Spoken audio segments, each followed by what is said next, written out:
The recording. Okay, we should be live. Hello, chat. Hello. I'm gonna post the announcements. Are we connected?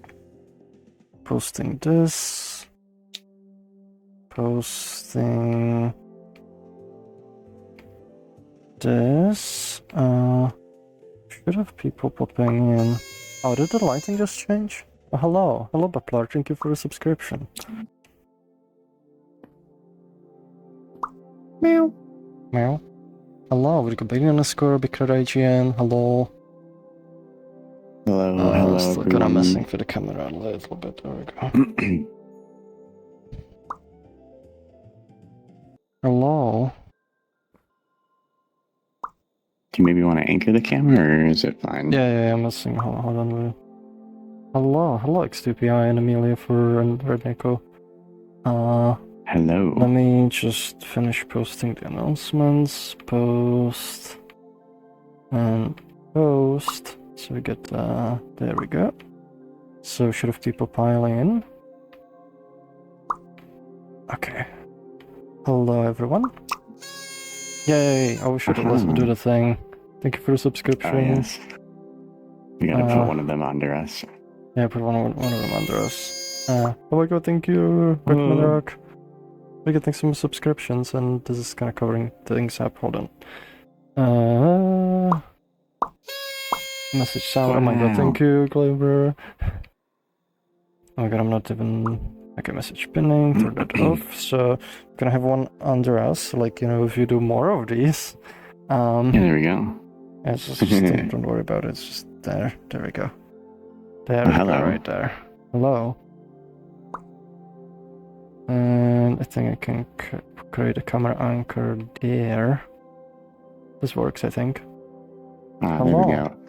Hello, chat. We missed you. I missed you so much. Just smooch the chat. Yes. I got smooshed by Sarah. Chad, how do you feel about that? You've been bestowed by one Syro smooch this day. Just one. Consider it a blessed day. Anyway, welcome everyone. Hello.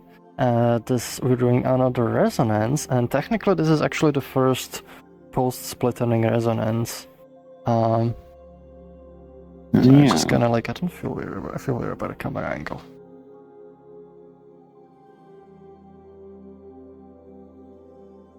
Yeah, it works. It works well enough. There we go. Hello everyone. So we're doing another episode of Resonance. Technically this is the first post-splitting resonance. Because like I've been away. Actually like a bunch of things like going on.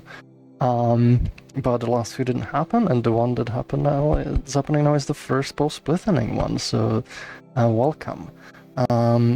What this is, if in case like you don't know, this is sort of like a chill stream. You can ask absolutely anything you want about Resonite, you can ask anything about us, you can ask, pretty much like ask anything, whatever like you want to know. Only thing, make sure to put a question mark at the end of your message, that way it's gonna pop on our thing. That way it's gonna pop on our thing, and we will make sure not to miss it. So yeah, we're also gonna go through Discord questions first. This is sort of like questions that are asked in advance. Once we're through those questions, we're gonna go through ones going live from Twitch. There'll be a few piling up, but we're gonna let a few more of them pile up. So with that, like, I think we can get started. Assuming everything's okay, is audio fine, everything's okay. Still don't feel about the camera angle. I was kind of just... Oh, it's fine. It's okay. Fine. I was like wanting to find like a good spot, and I just kind of quickly moved the bench. I didn't have time to set it up, so... As long as they can see our massage. Yeah. So let's get started. It's also weird because I haven't done this in a bit, so I kind of feel a bit rusty. So the first question we've got... the camera's kind of like off-center, I don't like that.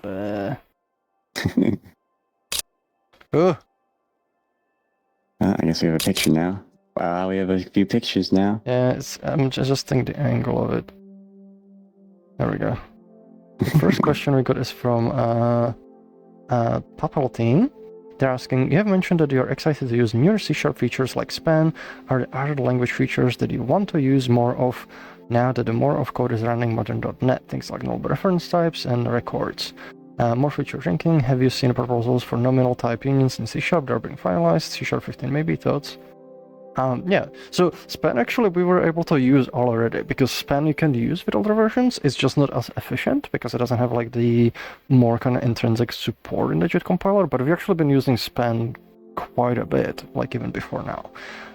The features that like, oh wait, is this like, when I'm leaning, is this changing lighting? Because it's kind of... It's the area of the copy room, I think. We're interested. Oh, weird. Sorry, I'm getting distracted. But yeah, like one of the big things I really want to do is like a lot of like primitive data types that now implement stuff like the I forget it's called iNumeric, like I something iNumber, where essentially you can use generics on data types that support like things like addition and multiplication and so on, and you can extend those systems, because right now we have a coder class that like encapsulates a bunch of stuff, and it's kind of ugly and unwieldy, but it's what we had to do to make it work with, under mono. Now we can actually replace it and make it much more elegant.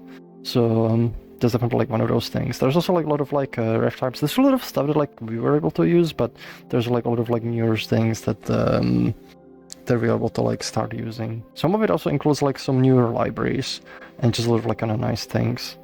For the nominal type unions, I haven't looked at that one yet, so I don't really know. Have you looked at that one?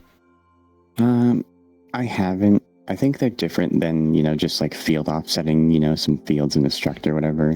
Yeah. I think it's like they can actually just be two types at once.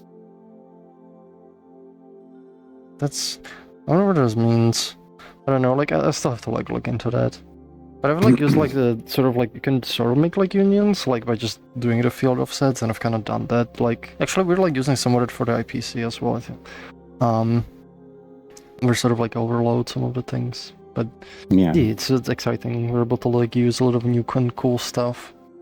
Yeah, for you modders out there that have like seen the coder class, it's not better in the source code. It's a bit better because like a good chunk of it is like generated by template. Yeah. The resulting file is pretty big though. Yeah, I would say it's quite better in the code. Like it's still like not ideal, but like this is one of those things like where people sometimes, let me actually move this since we're like going with this one. There's a lot of like code which like we actually like either is generated by like a binding generator or is generated by template, and people look at it, they decompile it, the decompiler also does its own kind of mangling, and also like you don't realize some of the stuff. And some of the stuff like is what's the word? It just looks like really ugly, but like you don't know, like like so a lot of the stuff is that people kind of complain about is actually just code is generated by other code that's not written by a human. So that's kind of like why it looks like that. Yeah, but people don't realize it. People don't realize it, and like why would you write it like this? The thing is, we didn't. We wrote the code class by hand. Obviously, we wrote it by hand. Definitely no code generation at all. Oh. Anyways, the next question is from Mintshock. I'm curious about how metadata is handled for the duplicate assets. If we have, for example, image 50 megabytes saved 3 times, what take up 50 megabytes, take up 50 megabytes of metadata for 2 copies. I don't know what I mean by metadata, like in this context, because that can mean a lot of different things. But the asset deduplication, it works on the level of individual assets. So if you have, if you have image that's 50 megabytes, assuming like you reference the exact same image asset, then like it's only stored once. But if you have like say you create 3 files of the same image, and each one has different metadata within the image file, so essentially each each of the files has a different hash, then it'll not get deduplicated. Like the deduplication essentially happens at the level of a hash of the file. So if the individual asset file has the same hash, it's deduplicated. If it's not, then then they are considered separate assets, even if they might be very, very, very similar. But even it's just changing a single byte will make the asset be technically different. We don't do that level of deduplication where we try to figure out is this the same image data. So that kind of answers it, but I don't know exactly what you mean by metadata in this context, because the asset system doesn't really have that kind of concept. I think in this case,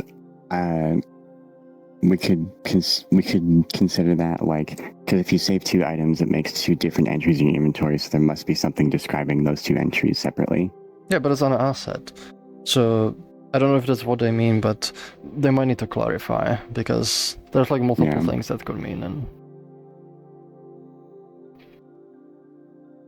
And next question is from Ozzy.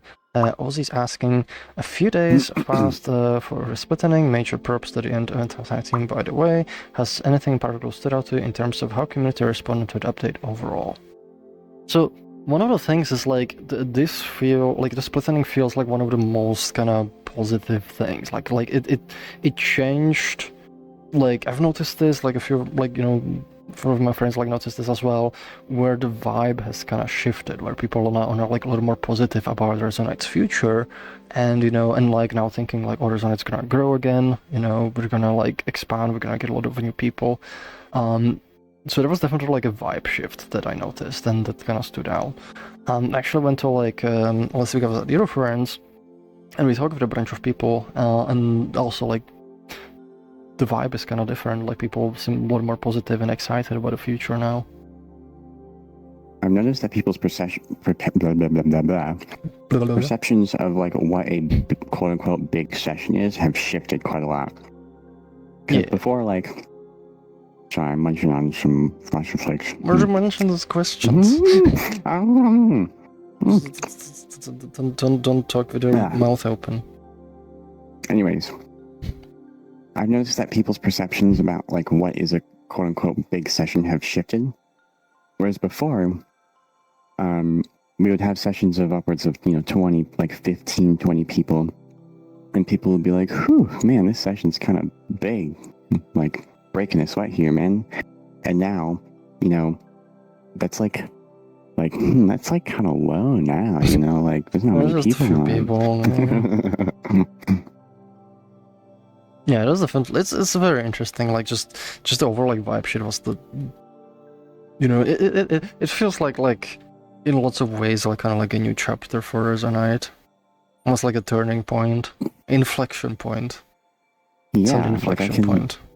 I can do protoflux in session. I went to a work session where almost everyone had their inspectors open on their avatars and doing protoflux and spawning stuff and testing stuff.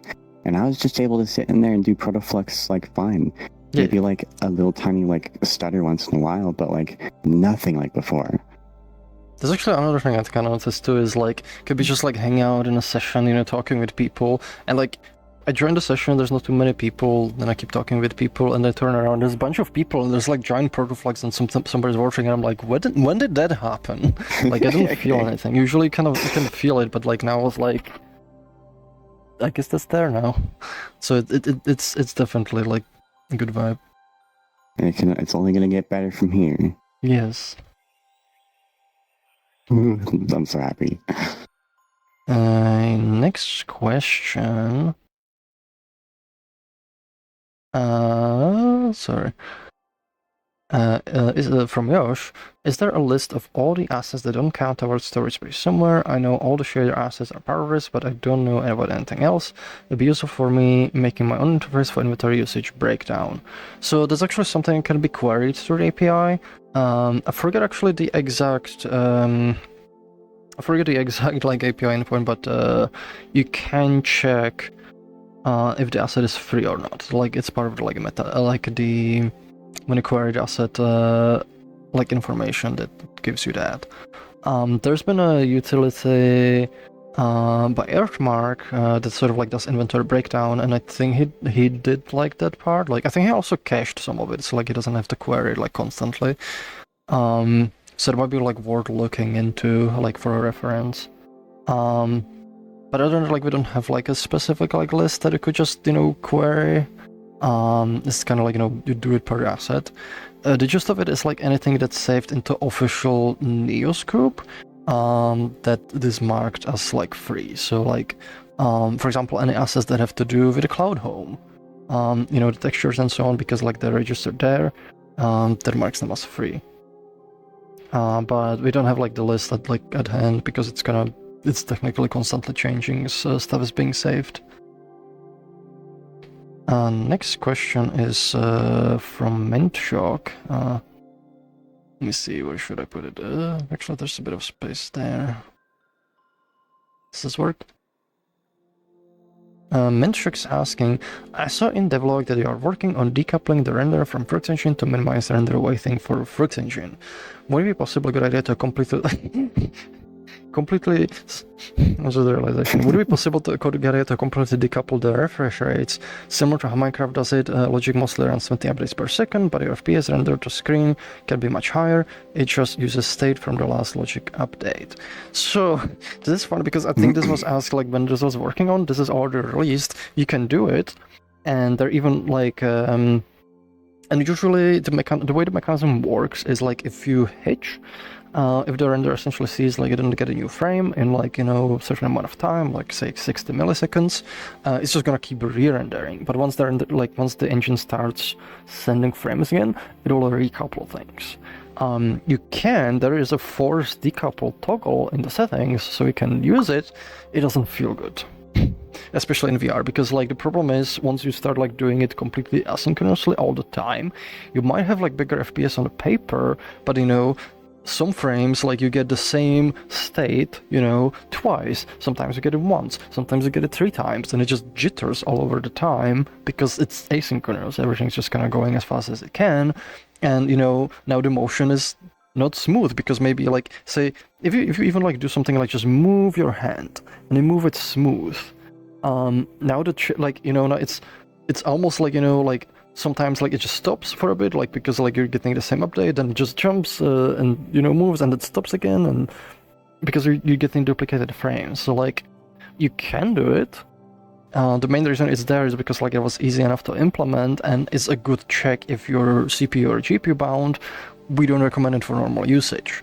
I would also say this is actually not quite the same as it works in Minecraft, because in Minecraft, the thick, the 20 updates per second, there's more like world updates. All this, like, it doesn't apply to stuff like, for example, your player physics. When you walk around and collide with things and your input interactions and so on, that's running at like, that's updating every single frame. Is the world, just the world itself that's updating.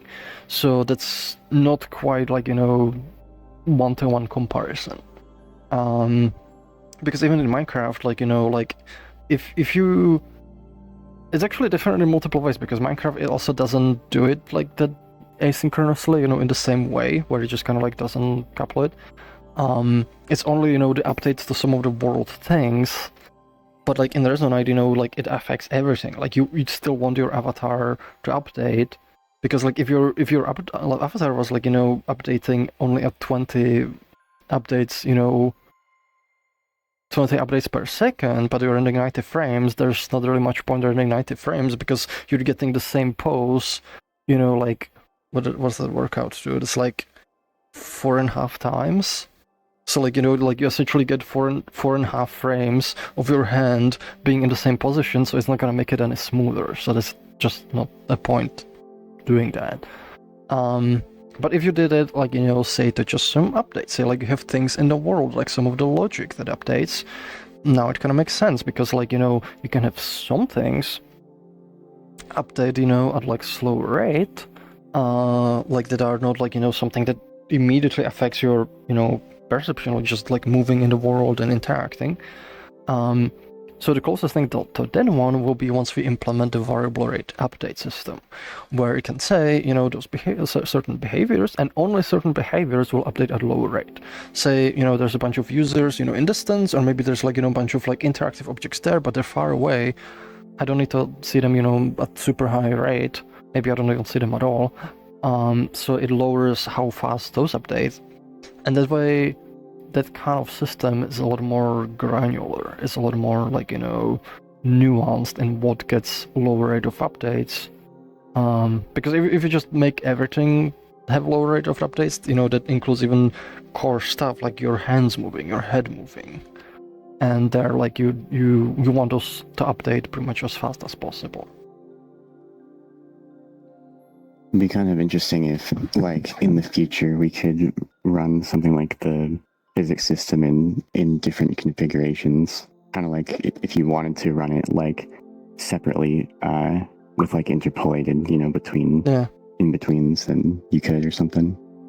Yeah, physics is a little bit different. You do with that one, if you run it separately, it's also it's a little more complicated than just letting it run at whatever rate, because you also get jitter. So if you run the physics either slower or faster or asynchronous, you need to interpolate the states, so you don't get that kind of jitter, and it takes a lot more kind of work. And the problem is it also introduces latency to things. Because it has to you have to be you always have to be at least a bit of update behind. You can also use extrapolation, but it also can have its own artifacts when it overshoots. So there's multiple ways to kind of handle it all, and each one has different kind of benefits and drawbacks. Just didn't mean to do that. Accidental spin. Next question is from Papaltine. For nested nodes in Protoflux, do you plan on allowing users to create generic nodes? My nested node T, if so, would this be something included in initial feature, or would it be added later, like it was done in other languages like Net2 and Go 1.18? So we do want to allow some generic nodes, but it doesn't map one-to-one to the generics we have in C#. So I can't really say it wouldn't be being done in the other languages. It's just different from that, and the design specifics of it are not decided yet. So, but I can tell you it's you can't compare it this. It's definitely not gonna be part of the initial release, and it's probably gonna take form that kind of makes sense more to Protoflux and how Protoflux works. And the last is the last one. Discord question is from BD_. BD_ is asking, since there wasn't time in the monthly update to go into detail, ask here. Anything you can share at this time over the plans they're placing in it as the render, or no new news for the moment? So we don't much new yet. However, we're working on things. What was that? Tracking was being weird. We are working on having news on that. Essentially, what we're thinking is we're gonna probably lean into the community a lot of it, and make sort of a structural framework for how we actually want to approach replacing the render. Split the process into multiple phases, where it's gonna be first phase we need to figure out what are actually the requirements, because one of the things I kind of noticed, usually people in the community and also a lot of people in programming that just jump into making things, and and wherever it leads them, it leads them, but oftentimes you end up in a weird spot or a hole, because you haven't really planned ahead, and that can lead to a lot of issues. And if there's going to be a lot of effort being put into something, we need to sort of plan it out. The second phase will probably be looking what renders kind of match our requirements and what stuff is missing with them, and figure out what are the actual possible candidates, and then we'll end up deciding, okay, we want to go with this candidate. Then the third phase, we'll have to make sure that the render is actually ready. If it's missing some features, we might, and that's part where we probably could use a lot of help from the community, is say we go with an open source render. we might need to implement some features to bring it to feature parity with what we need. And it's kind of like, where we can do a lot of like, where the work like can spread out a bit, because that might be like number of features to work on, and people are already working a lot of like custom renders, so maybe even some of the work potentially could be reused. And the final fourth phase like would essentially be like, okay, like now it's ready, it has all the features we need, and we can actually make the switch to it. So we're kind of like working on like, putting those kind of steps together, like what the plan is gonna be. Once I have it kind of ready, like we'll probably announce it and start like the first phase. With that's all the questions from Discord. So we can start going with the Twitch ones.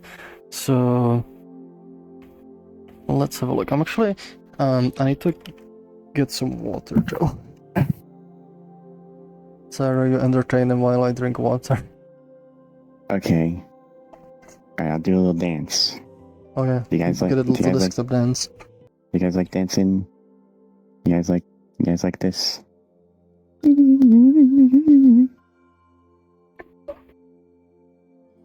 Okay, I'm gonna level with you guys. I don't know what I'm doing here. I don't know who this man hold on, I is. spilled water.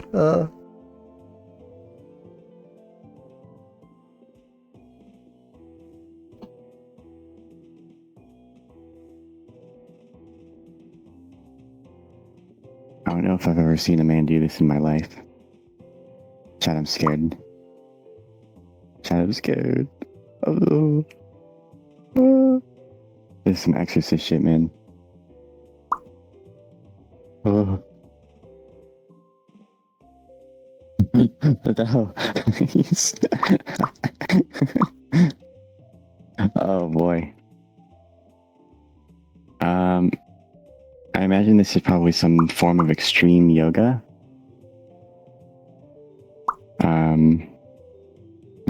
This is called the downward facing yellow dog. Or I guess the I don't know what to call this, if I'm honest, guys. To someone in the chat that Resonite is like really good at synchronizing avatars, I tend to agree. I think that the fact that since we simulate like our IK like locally, and also like a lot of the values you see, like me moving my hands or like Froox moving around, are like streamed, oftentimes peer to peer. It allows for a much higher fidelity of how other people see your movements and how you can see other people's movements. It almost feels like you're like playing like a co-op session with how responsive it is. Yeah. Was my walking around with full body with a headset of entertaining? Yes, I'm glad you could demonstrate the yoga move, downward facing yellow dog. It did have to happen at some point. Yes. I'm sorry for that.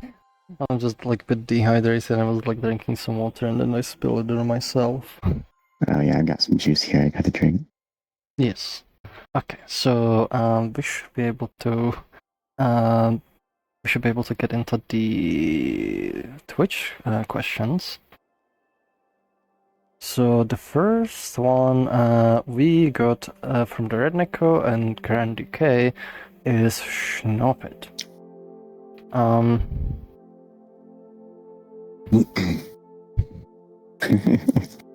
Well, so I'm kind of like in a weird like mood, like when I'm like I don't want to go into too much of a Schnoppet now. I do have like one, but I'm gonna keep it simple. One of my Schnoppets is like when especially like when we're dealing like with GitHub issues and reports and some things where people make our work more difficult for us, and then we like ask for things and we're like, can you please like do this, follow this, like give us this thing, and they start arguing about it, and it's like, why? Like we're just trying to like fix things, and we're trying to like make our work like as efficient as we can because we're limited on time, and then some people like drag it out and argue about things, and it's like, I don't want to be dealing with this. I want to be fixing issues. I want to be fixing bugs, and now it's like all like blah, and it's costing me a lot of time that I could spend like working on the issues. So I would say that's one of my snippets. Yeah, I'll comment on it, but I also won't keep on that one particular one because I do have my own. Like the things that we ask for in like our issue and our like issue tracker. Even if you think like this thing is like just so simple, and you don't need to give this or that piece of information. Please just do it anyways. Just humor us. It makes our lives easier. There's no reason to argue about it. We're not saying you're stupid or anything. We're just asking that you respect our workflow. And you respect our time. That's yes. The biggest part. Like, and that's the part like that makes me snooper is like when people don't respect time and they drag things out, because like every day and like when I'm working on issues, I'm like, I want to get through as much stuff as I can as possible. And then like there's like things that just make it take longer than it needs to be. And a lot of the things we ask for is just so we can work as efficient as we can. And it is because we are a small team. Like, we can't afford to waste time, like, for this project. So, like, and that's like one thing I kind of wish people understood is like, like a lot of it, like, even technically maybe like, like we could solve like some issues, like, without providing information, but like, I've had cases where, like, something that if the information I asked for was provided would take me 5 minutes, but it took an hour. And and if you think about it, like that's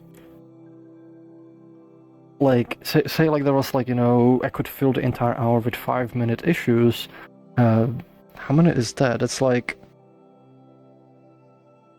my math is not braining.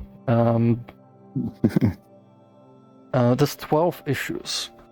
So they could feel like, instead of fixing one thing, could fix 12 potentially. And that's part of the reason like we're like that. Arguing wastes so much time. Please just do it, guys. Thank you. But my own to switch that off that topic now, has to be honestly my disappointment with trying to use SDO. I think it's a really cool library, and I think like still that the rendering part of it, like that their 2D and 3D APIs are really capable, and definitely check those out at least. But like the some of the like clipboard handling and the windowing and like the audio system it just doesn't seem to like work. Like, it just doesn't work correctly. I like literally went and I looked up guides, and I'm like almost copy pasting the code I see, and it just doesn't work on like all platforms. Like the audio system, opening audio input devices just opens the wrong device. It says it's the device I opened, but actually, lol, it's your headphones and not the speakers that I chose. Or, oops, my headphones are actually the loopback device. It's like roulette which one I get. Yeah. And like the SDL clipboard was even worse because we were like, we really should get this clipboard out for Linux before we launch. And I spent maybe 12 hours uninterrupted, like just trying to get it to put a string into my clipboard without interrupting the main games window with another window. And just, I know that's not like the intended use case, but the fact that the clipboard only works in specific scenarios, and even then it's flaky, is just... Yeah. I've never 180 on a library so quickly. It went from a typox to a snippet. Oh, a typox. Typox. No. The library went from typox to a snippet. Okay, I see, yeah. Yep. It happens, unfortunately. Some libraries just... They look like... they look good on the surface, and then like you end up like, trying to use them, and it's just a disaster. Which is also like one of the things I know sometimes people are like, oh, would I just use this thing, to like fix the problem? Part of the reason is because some things are like that. They can look like really good on the surface, but then you start using them and this happens, and then you're like, Yeah. this doesn't work. And then you spend 12 hours working on a clipboard only to fail, and then have to have Froox like. That was a quick patch on your part. Yeah, I honestly just like used a Windows library, put it into the bootstrapper, and I had it like proxy the data like back and forth. Which is funny because like the way to like make the clipboard work on Linux reliably, instead of like running it natively, is like run it through Wine, because whatever magic Wine does, it just makes it work, and use the Windows APIs for it. Wine is the most stable cross-platform API. Yeah. Right, be good on the snippets. Yes. We also got typongs from BD underscore. I guess like one of my typongs like would be like all the like people I met recently, like what's a reference? I also met with some of the Japanese community. Like they were like visiting in Prague, and people were like very nice and sweet, and like made like feel like good about like Resonite and its future. Aw, that's awesome.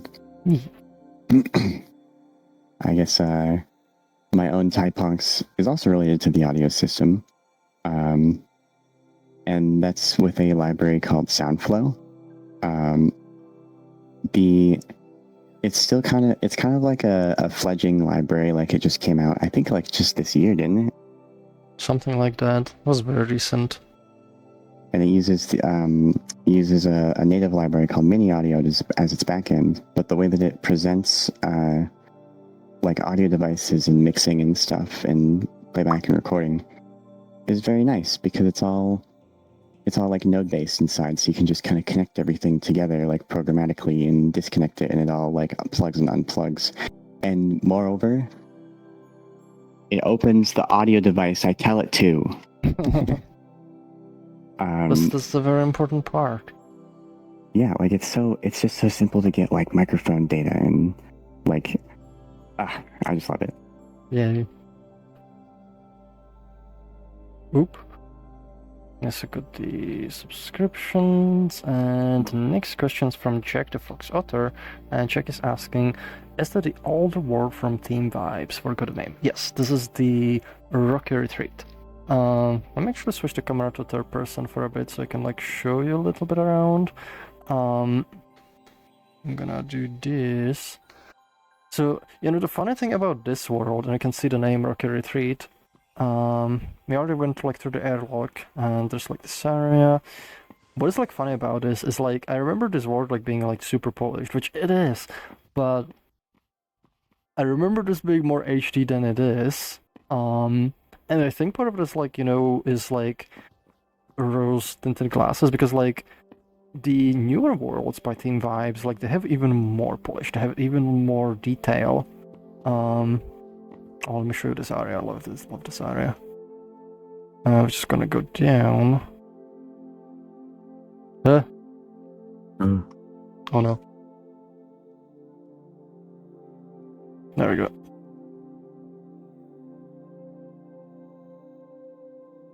I like that they made the elevator like physically move you, even though you can't see it moving. Yeah. It's like Portal. Come on. This down here is kind of like one of my favorite. Wait, did we press the button? I don't think we pressed the button. We didn't press the button. We're very smart. We are engineers. My brain's tired. We're just not elevator engineers. I know an elevator engineer in here. This is one of my favorite areas. It's like so pretty. It's like you got like caustics there. I can like it's like underwater. I remember this word like when I first Because this is from the MMC, and when I first like went to this world, it was just this is so HD. There's so many details. Like it's like so beautiful. And like it still is, but like I feel like the time kind of shows because like the Team Vibes like they've gotten even better at making worlds. So now like my standards like for their worlds is like even higher, and you can kind of like see the progression. It's like going back and playing like something like Halo 3 from when you were a kid or whatever. Yeah.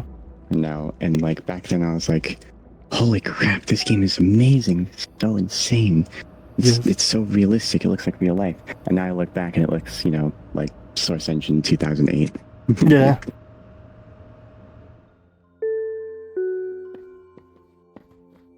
There's also like they did like a lot more like work with lighting and such.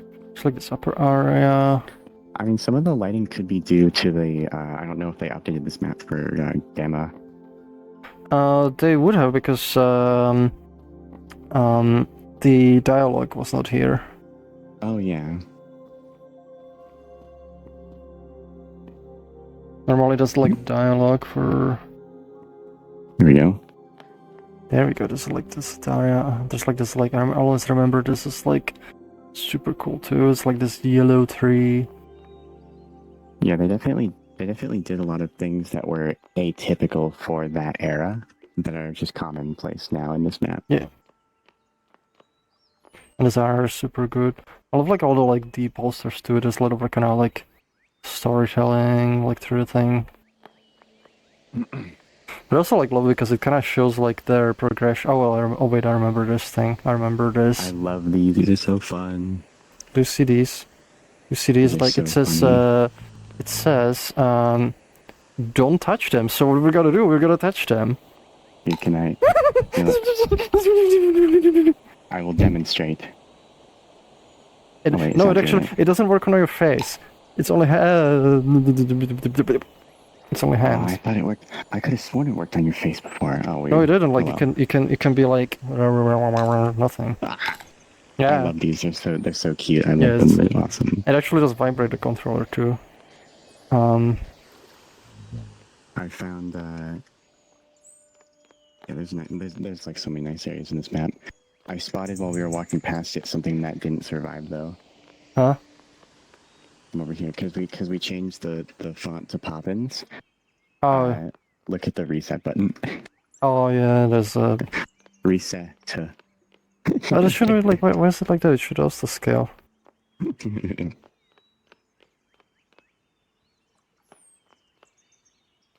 Come on. Actually, how did the font update? Because like that's should be like start with the world. It's a little bit strange. If they were using, I think it might have been if they were using. Well, I don't know. Ghosts is what I say. Cafe. There's also like this whole like system where you can like make coffee. I don't think I'm gonna like go through that, but I remember like being fancy. Like you can go through the process.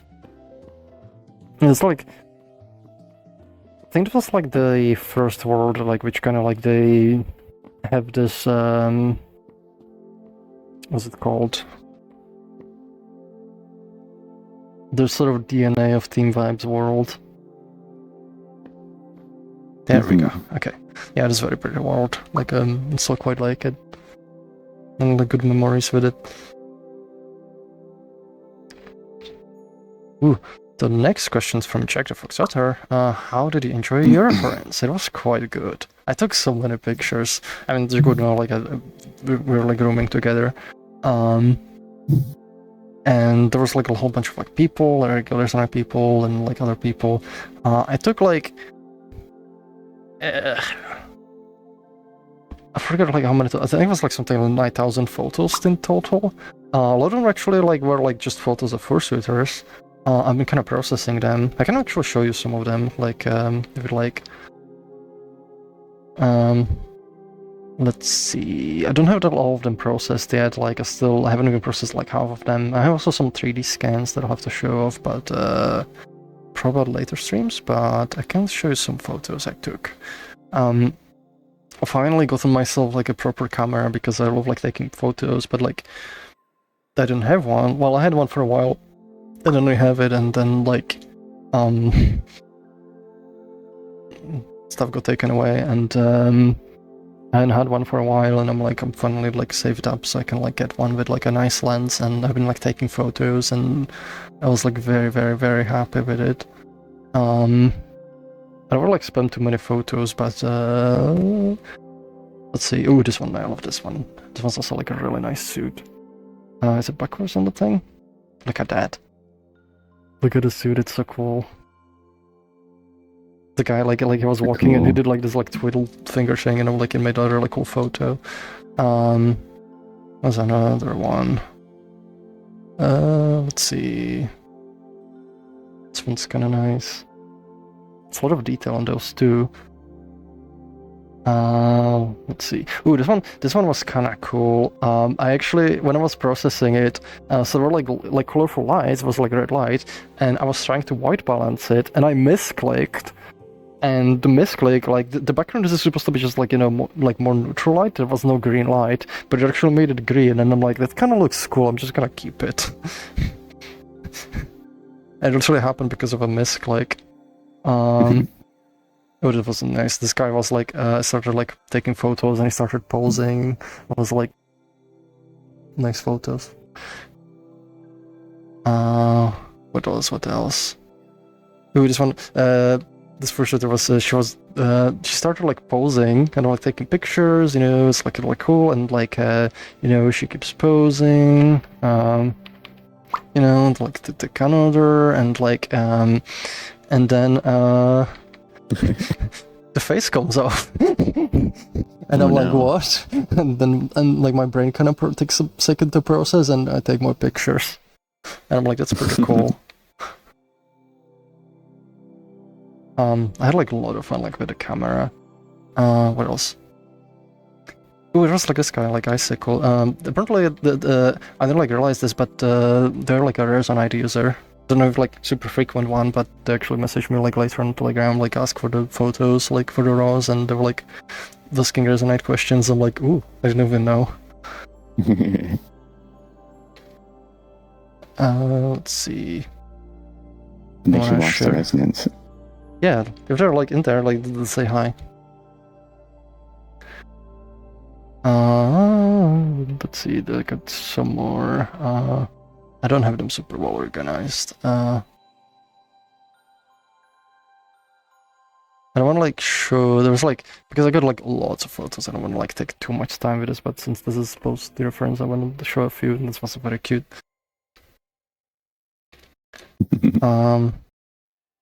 Oh, there it is. So this was kind of funny because like I was taking a picture of like this guy, and like they noticed, you know, I was doing that, and they like did like behind them, and I'm like, this made like a really cool photo. I kind of like that, but it turned out. Let's see, what else? I had a few more. I have a lot of them. I don't want to spawn like all of them. But oh, this one, I kind of like it. Oh my god. You know, it's like one funny thing about like furrycons, like that I've been also told, even before I started going to ones myself, is a lot of the vibes at furrycon, it's kind of similar to what happens in Resonite. And you know how Resonite, like they have the lizard button. It just goes lizard. They had it there. Like this guy was going around with the lizard button and like was pressing, and like this guy, you know, he was taking a picture of himself like pressing, and then I took a picture of them, and it's kind of like how this photo turned out. Lizard. Let's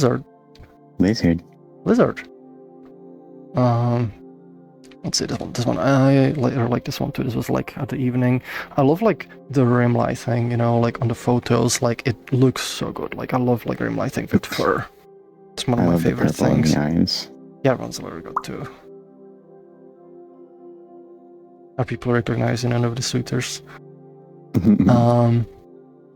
Let's see.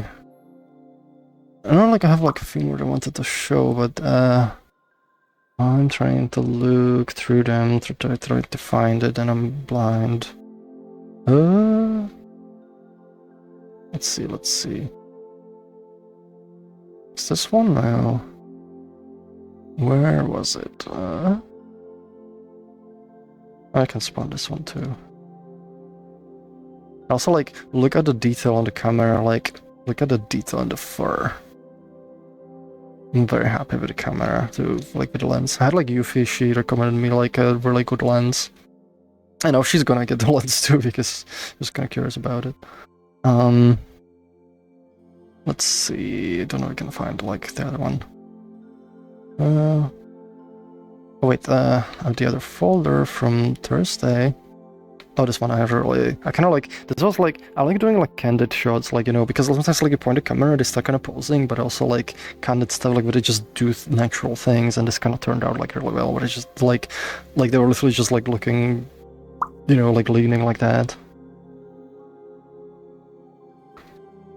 This one's up from Thursday. Let's see. There's another photo I kind of liked, but you're probably gonna die a little bit on the inside when you see it. It's not this one. This one's just cute. He had to like pose. They just went like. That was very cute. Oh, there it is. There it is. I kind of like how this photo turned out, but you know, this is dabbing.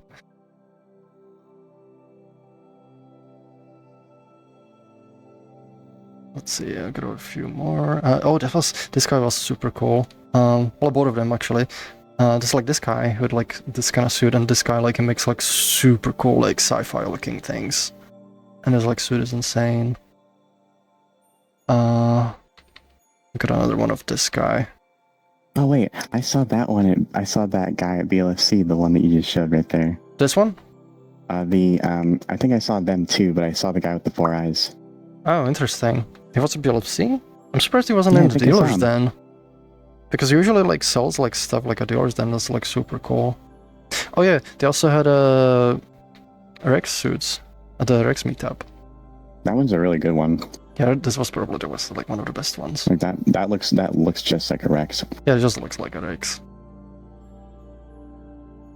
There's another one. That's Karai.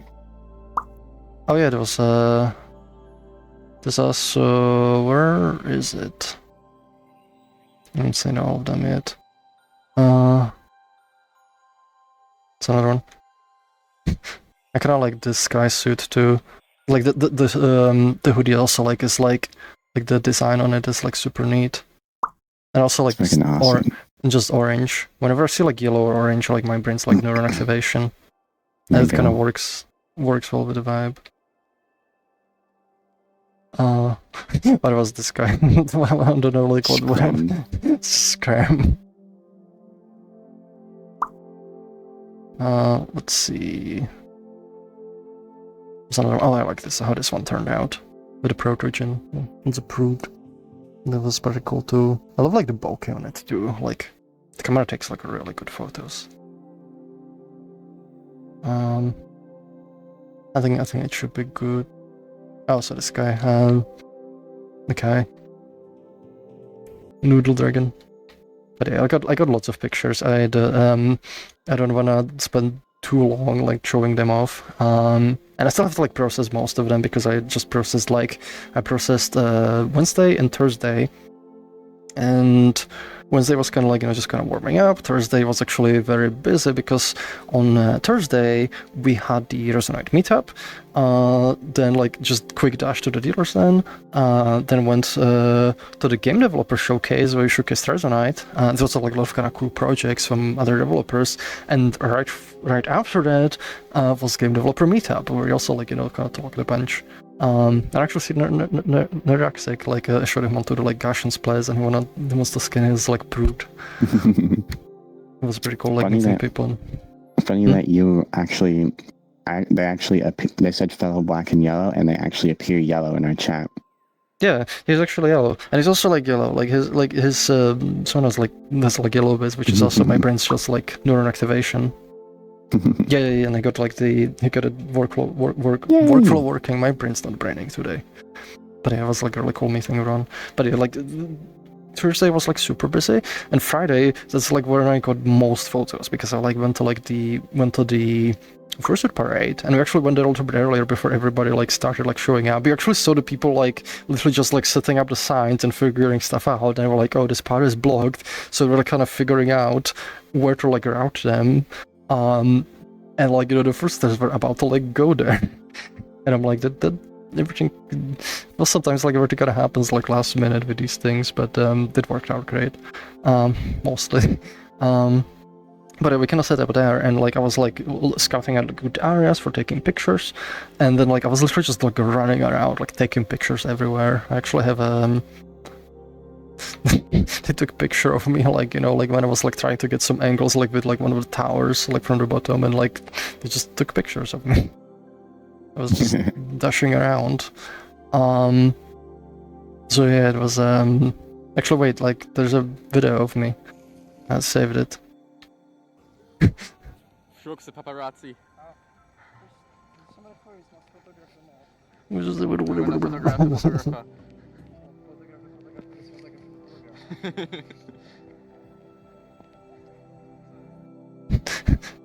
Yeah, I was not even running much around because I was just like running like around and like running around and like taking lots of pictures. Like during the first party alone, I took like 2,700 photos because like I'm like, oh, there's like so much stuff happening. I keep like telling people, that like space core from Portal, which is like, space, must see it all. That was literally me with the first shooters with the camera. I'm like, well, must take all the pictures, and like I'll usually take like, I do like click because like they're moving and there's stuff happening and I need to like frame it differently. And I'm like, I'll sort it out later. And I already have them like sorted out, actually, like filtered like the good ones. But I still need to like process, like color grade them and crop them a bit and such. But yeah, I processed a good chunk of them, but still have more to process, as there's a sound coming from you. There is? Oh, geez. Yeah. Is it better? Yeah, it stopped. Okay. Yeah, it was a lot of fun. Like we also went to get some good food and like met like a lot of people, and like it was like just generally fun. So yeah, Dear Friends was like very fun. And it was like a really nice like meeting everyone. Oh, and also one of the things is also like a highlight. I forget, was it Friday? Which day was it? Yeah, it was Friday, because we still had like the day after. There was the we went to like they had a full-blown theater play. There was a play called Starfall, and essentially it was like a play, like there were like actors who were like in fursuits, and it was like 3 hours, like 3 acts, and they had like they had music, they had like dancing, they had like special effects. There was like smoke and fog and lighting, like there was like animations, like they had sounds. They like even they broke a thing.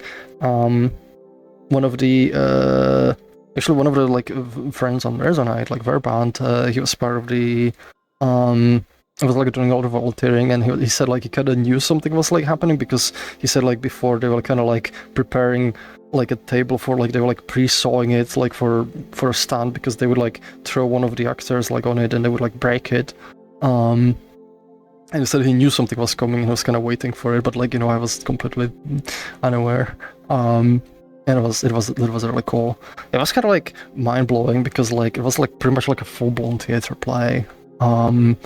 In fursuits with a lot of like furry references. It was like very funny and very, I don't know the word for it. It was like, it felt like being part of like watching something that's like really big, like, or that should be like really big, like like a really big like achievement for the team. Because from what I heard, like from the people, like they spent like months and months like preparing this, and it was like a lot of work, and I think like it really paid off. Like it was an amazing experience. Like at the end, like they got like like a standing ovation. Was like, that was awesome. Yeah. It was very fun con. It was also like one of the most like unique things I've seen like at a con. Like that, something that like taken like that much like preparation like to pull off. And a lot of like, like we'll like see more of stuff like that. And I know like that they said like they're working on more, so I'm very kind of excited. It was also kind of funny like at the end because like one of the guys like actually like I got like one of the, because they were like you could like buy one of the shirts and you could also get a poster, and I wanted the poster too, so I got the shirt like, and I wanted the poster. And you have to be like Patreon supporter, so I sign up for the Patreon. And then he recognized my Resonite badge, and he started talking about the Resonite. It was like my brain got broken because I didn't expect anyone to like know anything about it. At least like not there. And we kind of had like a chat. Was very cool. But it was a lot of fun. Well, we've got 1 more hour to get through the rest of the questions. Yeah. Sorry, I'm a little bit brain. Oh my god. Whoa. Thank you for a subscription. What's a Resonite baby like? Superman? What would a Resonite baby be?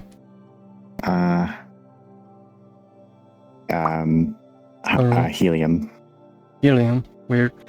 Because of the electron orbitals. Grand UK is asking, what is the now or eventual purpose of feed grid interface within data feeds? Feed grid interface usually means that whatever is like contained within should be arranged into a grid. That's pretty much kind of it. It's just kind of like, a structuring like an element. Oh my god. Oh my god, thank you. Oh my god. There's so many.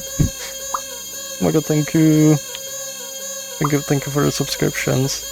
How many is that?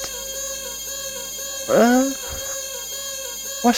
Look at all the particles our engine can handle, guys. This is a great showcase of the particle system. Yeah, look, it doesn't like anymore. Look, like they're on the floor. Look, we can do There's so many. So many. There's so many. That's too many. Thank you. It's an anonymous gifter, so like we don't even know who it is. But whoever you are, thank you so much. Oh my god. How many is that? Yeah, how many was that? Because I just wiped out the whole chat. Yeah, that like wiped out everything. Like there's literally 50? $300. Oh my god, thank you so much. What? Auto stream? Uh-oh. Auto stream, yeah, this is how many did we say for the auto stream? I think it was 200. I think it's 200. If it's 200, I'll be like a real otter. I'll go the full bit. Be otters. We'll need to have like some kind of water world. But yes. Thank you again so much for the subscriptions. So Deco's asking, you got Twitch chat below your bench. Yeah, like as for the particles. Like you just saw, like yes. It's like, so we can get sprayed by the particles. We already got the Schnopit ones. Ace on Twitch 17 is asking, how's Froox brain feeling after small rest and a fogging? It's actually kind of foggy right now. I don't know why, but like my brain's kind of tired today, which I feel like I'm kind of like distractible, like I feel like I'm less coherent than normal. We'll see how it feels like tomorrow. What? Glitch first asking, can you reproduce by budding? Can you? Is that is this SpongeBob reference? I just assume it's a SpongeBob reference. No. Oh yeah, it is a SpongeBob reference, I remember. See? I don't even know if it's Can you? I don't even know, but like I know Glitch now and he's like, it's probably a SpongeBob reference. No, Froox reproduces by spores. Spores? Bubbles. Emerald Sunday said, where is old HQ? This is the, like we kind of talked about earlier, this is the Rocky Retreat world by Team Vibes. It's a very cool world. The Jib Forge is asking, if you were to hire a developer, what niche they fill, definitely not trying to apply. It depends. There's like multiple things like where we could like use developers. My question is like when are we gonna have like resources for one? But there's like multiple things like we would want people to do. So it's kind of hard to say. Like I would definitely like, for example, like one of the things I keep thinking about is like I would like us to have, you know, a mobile phone app where you can just do messaging, you can do like, you know, some like inventory management, like, you know, you can do like basic Resonite kind of functionality from your phone and make it like, you know, really cool and really polished and kind of like build around it.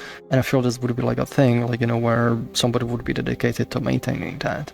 But also we could use, you know, say for example, people, when we're going to be doing the render switch, you know, like maybe people who can do like rendering work as well. So, and could like, you know, help like contribute there. I mean, there's a lot of stuff to do. Like there's really ever like, you know, shortage of things. I have to think about it a little bit, but these are like, these are the ones that kind of pop into my head right now. We already have like, you know, niche like where like Garl is like handling a lot of the kind of like web and cloud stuff, which kind of helps a lot because, you know, that's the kind of stuff where I'm like, I can do it if I want to, but I don't want to. So I can be like, you know, I can make it somebody else's responsibility. And it's kind of like with a lot of the other things too, is like, you know, just things that sort of paralyze like pretty well. So there's a good chunk. Check the Froox authors asking. Yeah, I can put it here, space here. Well, now I can't read it over this. Check the Froox authors asking. Ever since sessions have gotten bigger since splitting, I feel much more often running into networking issues. The biggest one being voice streams breaking up, in extreme cases like FIA7 to the point, inability to understand people. For once, what network settings can help with this? Does LNL window size affect that? Or for another, what things are planned for the future to improve Resonite's networking efficiency? So there's like one thing actually, I think it might have like left before it got fixed. Oh my god, thank you, bravo Jules Bear. One thing that got fixed, like initially the host for the FIA event didn't pick up a configuration, so literally everybody was going through a relay, and the relay was getting, I think, probably overloaded, which is like where there were like voice issues. If the voice is breaking up, then like the network is just too overloaded. Like the LNL window size is not going to affect that because voice is not using the window that's using unreliable transfers. However, you know, in cases like, you know, even going with direct connection, what could help? There's like some multiple things. One of the things we want to try is like, you know, use better performing network protocols. Like one I kind of want to try and see how it works is the Quick protocol. Because it can be a lot more efficient in how it uses network. But at some point you're gonna, you know, run into like, you know, limit of like what networking can handle. And what we'll actually be doing to help with that is doing sort of like calling for like you know, networking data. So say like, you know, you're in a big world, there's a lot of people, there's a lot of voice streams, there might be a bunch of people, you know, in completely different part of the world. You don't need their voice streams, like, you know, like if you can't hear them. So having a system which essentially subscribes and unsubscribes from the voice streams, that will help. Potentially we could even have like, you know, the server kind of like mix some of the voices together, like into a single stream and just send you that. That could help like with some things. And then like stuff like, you know, poses, you know, like positions of your like, you know, limbs and so on, we can also scale that. The rate of the updates depending, you know, on the proximity to the user. So if you like, if the users that are like nearby or like, you know, they're like very big, you know, you get like them at very high rate, and if it's somebody that's really far away, you're actually gonna get it like, you know, less often. That way it sort of keeps the amount of like bandwidth available in check. And it's also something that we could expose controls for. So if it's like, you know, too much, you could sacrifice some of the network, like, you know, some of the fidelity for motions, but like, you know, something that works, something, you know, that still your network can still handle in case, you know, you don't have like super fast network. So there's like a number of things. Next question. Grand UK is asking, what is the purpose of nested items and the data feed interface components? I mean, nesting, it's essentially whenever like you need like to nest things into other things, like the data feeds, like they're very general also, like, you know, like they can be used in multiple ways, but for example in the settings like, you know, they use data feeds you have like, the setting categories. For example, if you look, have the audio output, and they have a bunch of different settings, and those settings are nested within the other element. So anytime you need to like, nest something, you use the nested one. Ace on Twitch is asking, how is Silksong? It's quite good. I actually didn't get to play right away because like it was like the Eurofurence, and I actually have a picture for this. Like I found this at the sticker board. They were like, I missed Silksong release for Eurofurence, so this better be worth it. So I didn't get to play like on the release day, but I've been kind of playing. I actually had Tatsu give me like he gifted me the game, so thank you Tatsu if you're watching. But yeah, it's been a lot of fun. I've been kind of like exploring through the thing and such, and kind of, I'm like getting to the point like where it's like I'm starting to get like the good like muscle memory for things. I'm kind of surprised. Like I thought like I would encounter a lot more bosses. Like there's a lot of like enemies, but like I haven't like at least compared like. I mean, it's been a while since I played Hollow Knight, but I feel like I haven't encountered that many bosses yet. Like I've encountered a good few, but I feel like Hollow Knight was like more frequent with them. Like but it's kind of interesting because it feels similar to like Hollow Knight, but also like different enough. So it's I've been kind of enjoying the game so far. Next questions from Modify Arcs from Cyro. How's progress looking on replacing SDL with SoundFlow?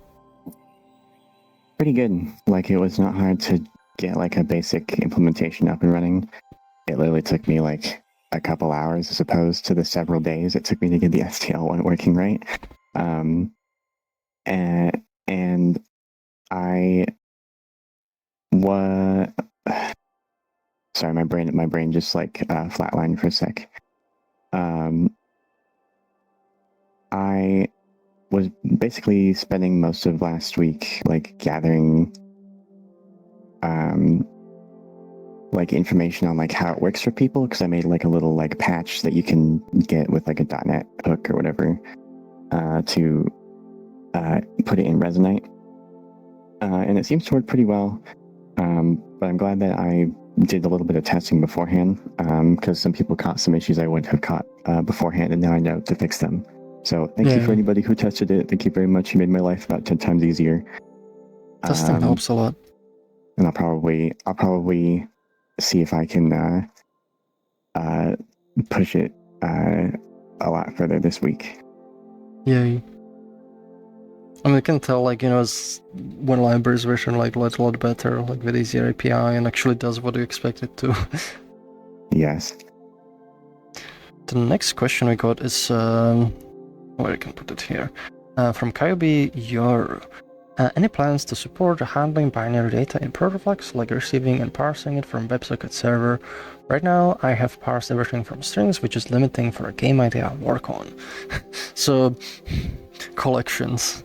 This is gonna be part of collections. When you get like binary data, essentially, like the easiest way to treat that is literally just an array of bytes. So once we have collections, we're gonna add like the versions that let you like operate over like array of bytes, and you'll be able to do that. Next questions from the Basement Nerd. They're asking, will you add coconut cake? You know the price. It's like a joke that I don't get. Yes. Just go to GitHub and search coconut cake, and you'll know.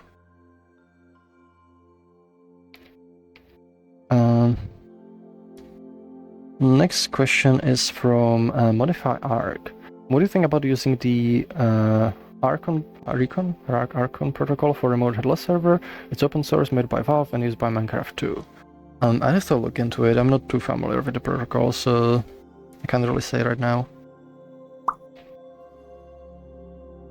I'll probably just like make a GitHub issue, so like we can kind of look into like what would it involve. Next question is from Dusty Sprinkles. do you have a defined vision for future of Protoflex? If you do, can you really go in detail about personal goals for Protoflex as language, what it would be when it's complete? If not, can you share what gaps you think might be in a vision for Protoflex? This is coming from a group of users who are like the theory craft about what Protoflex could be. Yes, there actually already is a video for this. I don't want to like go too much into detail in this one because it already kind of covered a lot of the stuff. Checked, just search Protoflex on our official YouTube and like you should be able to find it. Like, I think it's actually, hold on, could maybe just pop it in. If I do Resonite, Protoflex, I'm gonna say there's also like a good number of GitHub issues about it. You have stuff like, nested nodes, you have stuff like, like adding different like contexts and other things. Protoflex, Resonite. So the video is called The Future of Protoflex Scripting in Resonite and 16 minutes long, so I recommend watching that one. It's going to answer a lot of your questions. One thing I'm going to mention though, I don't think like Protoflex or even like Resonite or anything is like something that is ever complete. Even say the language we use, like to code Resonite, C#, it's being constantly developed. It's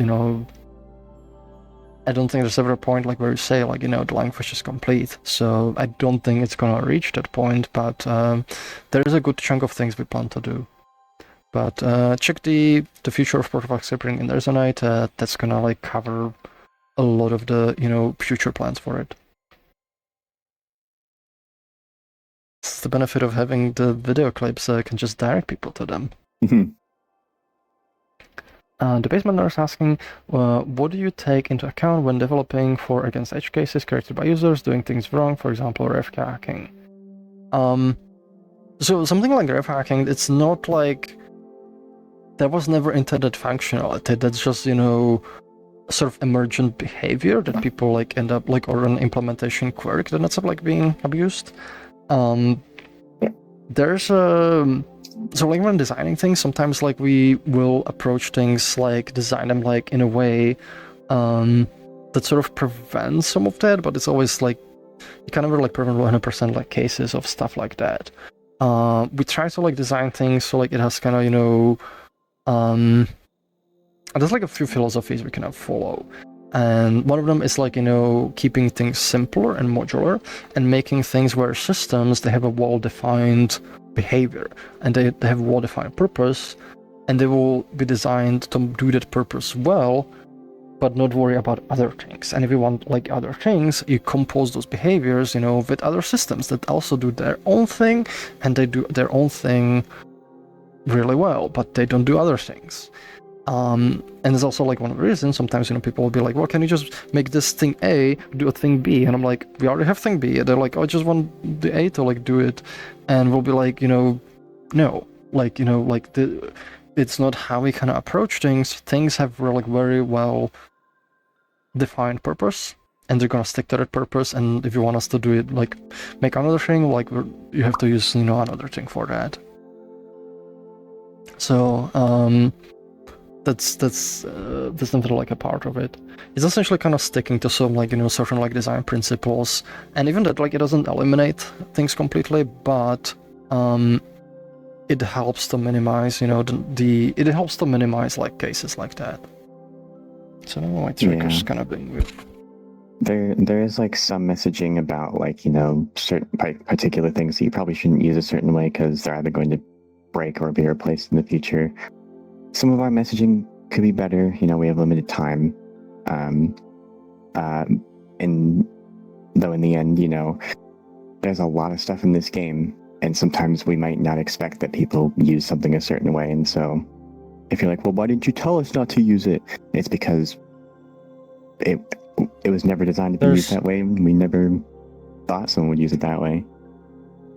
Sometimes it's like we didn't even know, like like you can do that like with a thing if you use it that way. Like there's like think about like a good way to kind of think about it. Like imagine like it's like you're a city planner. You design a city, and you build it out, and then somebody finds, something in like a tiny corner, like somewhere, because some like builder like built something this way, and like maybe it, like, it's a thing, and like you're like, I never, the city was never like, designed like to, have that specific like element. It just kind of happened. It's just a like kind of natural consequence of like a complex system, and you can't really like realistically plan for things on that level of detail. However, there are also cases where people do request certain features, or they request us to do certain things, and we tell them no. And this kind of happens on GitHub often, and like oftentimes we'll tell them no is to prevent this, to prevent, cases where something ends up like being used wrong. As the part, where people are like, but like, just do it, and like, and we'll be very strict about it, because we want to minimize cases like this, and sometimes we can see this is something that will end up like being used wrong, and it'll be really hard to deal with in the future. That's going to cause a lot of problems in the future, so we're not going to add it. We're not going to, especially if it's like some like quick hack to like, get around something, and it leads like to a little bit of like, strife, because people want things now, but like we have to worry about like, the long term. And sometimes that means we have to say no, because our time is limited now, and time is going to be limited in the future, and we need to be careful about like, how we approach things in a way that keeps things like manageable and sustainable. Amelia was asking, so which word is this again? Rookie Retreat by Team Vibes. I'd recommend, if you need to like re-ask question, like you can later like, rewatch the stream. Seven Void is asking, did you see many purple furs? Did you mean not deer ferns? There's been some. Not enough that like it will like stand out, but like there's a bit good amount.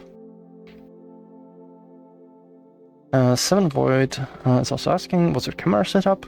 I use the Sony Alpha 474 with the Tamron 35 to 150 millimeters. I'm like very like happy with it, like because I wanted like a good camera setup for a while, and it's been a lot of fun like running with it on the con.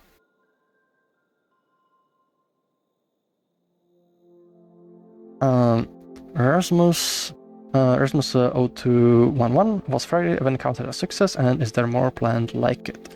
I would say so. Like it seemed to like go pretty well. Like people have been like enjoying it. We got like quite a bit of people like online too, and like a lot of people like stayed for a long time. So I would definitely say so. I definitely would want to like do more stuff. So I don't have like any specific plans right now, at least like not anything to announce, but would definitely need more events.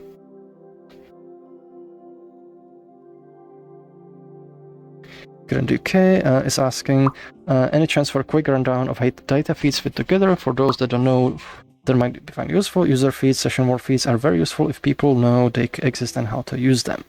So data feeds, they are essentially sort of, they abstract away specific visuals like UI from the actual structure and data. So you can have like, something like that manages the data feed, and the data feed is like, taking data from some source. That can be, for example, users, users who are in the session. And then for each user in the session, you sort of define a template, that is representing, that element from the feed, and you give it to the data feed manager, and the data feed manager is actually gonna automatically like instantiate, delete, and update your templates, for each of the elements. So for example, for users, the template item is gonna have like a field for the user, and you can build whatever you want. You can build like, UIX, you can build an object, anything that will, essentially do something with that particular user. So it can be, for example, a piece of UI that shows the user's information, like, FPS, their username, other stuff. You build that UI, you build it in a generic way where it just needs to accept a user, and then, it just populates itself with the interface, populates itself, like, with the data from that user. You attach the template item, say, the user goes here, and then you give it to the template manager for the user feed, and it's automatically going to populate, like instantiate, update, and delete elements as users like join and leave the session, you don't need to worry about like managing, you know, the list of the elements. You just need to worry about creating a template, you know, for each of the elements. And the template, you know, is like responsible for the particular user, and all the management is just handled for you. Like if the item is spawned, it's just gonna get all the currently present users. When the users leave and join, it automatically creates them and deletes them. So it simplifies, like, you know, things for you a lot.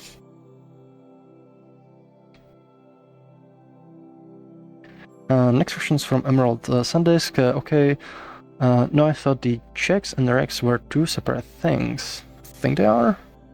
I think it's like similar, but just they're literally the same model. One of them just has feathers on the ears. I think they're someone's probably gonna come and be like, "No, the lore." It's the same model, guys. Come on.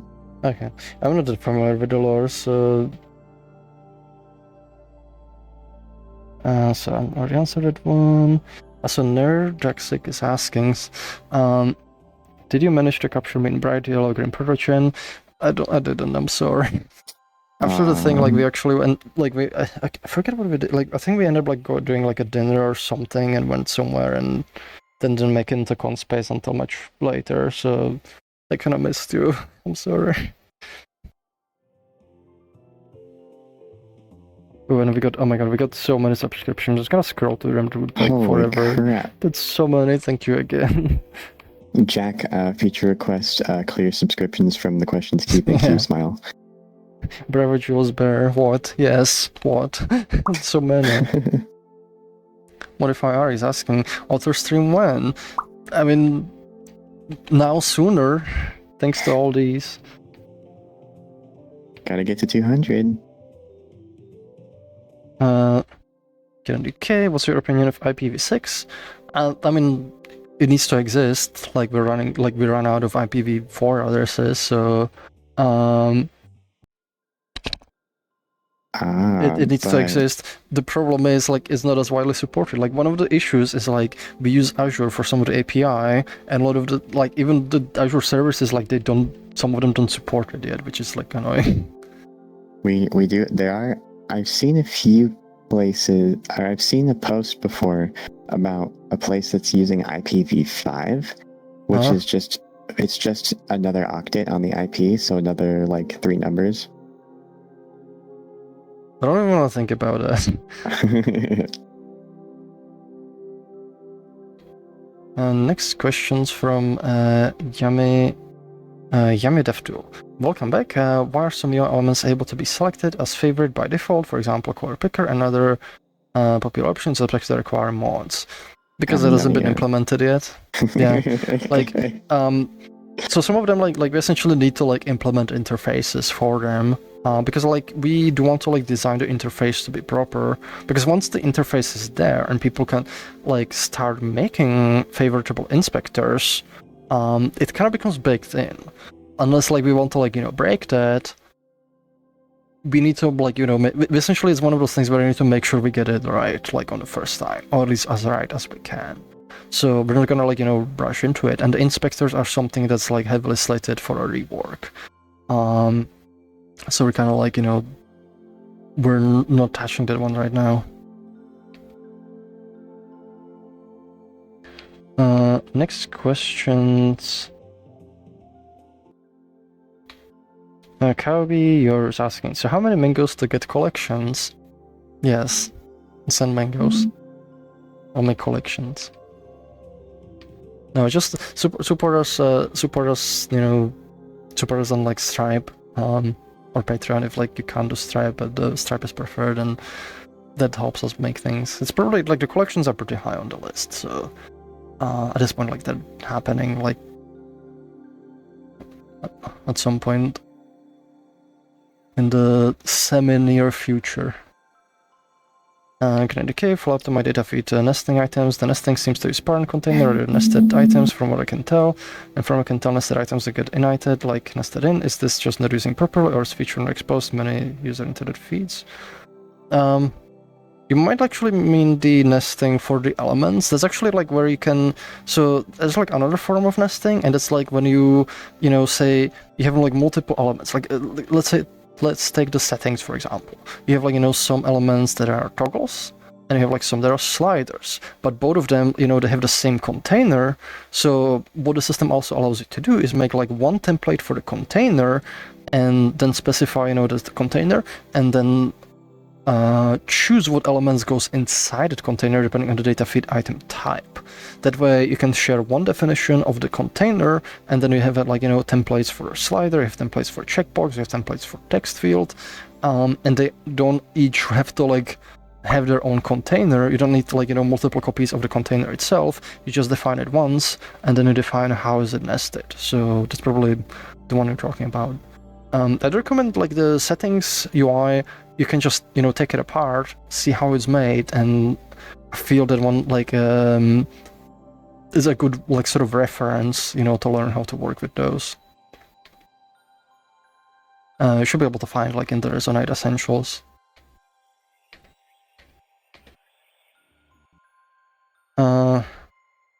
Navy 3001. How many subs for human anime avatars?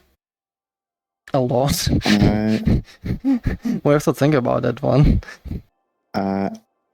Yulong underflow. Oh my god.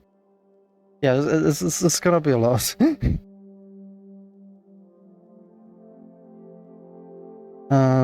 Let's get through authors first, and then maybe we can think about those. Next question's from Yame DevDuel. Yame was asking, are there currently plans to expand video player with more features like subtitles or audio track selection? VLC should already support it, so I don't think it would be hard to implement. The audio track selections are supported. There's like the track index, and it lets you switch which track is being used. So like that's already there. Subtitles, I actually looked into that one. Unfortunately, the version of VLC doesn't seem to quite work with it. Like I couldn't extract the subtitles.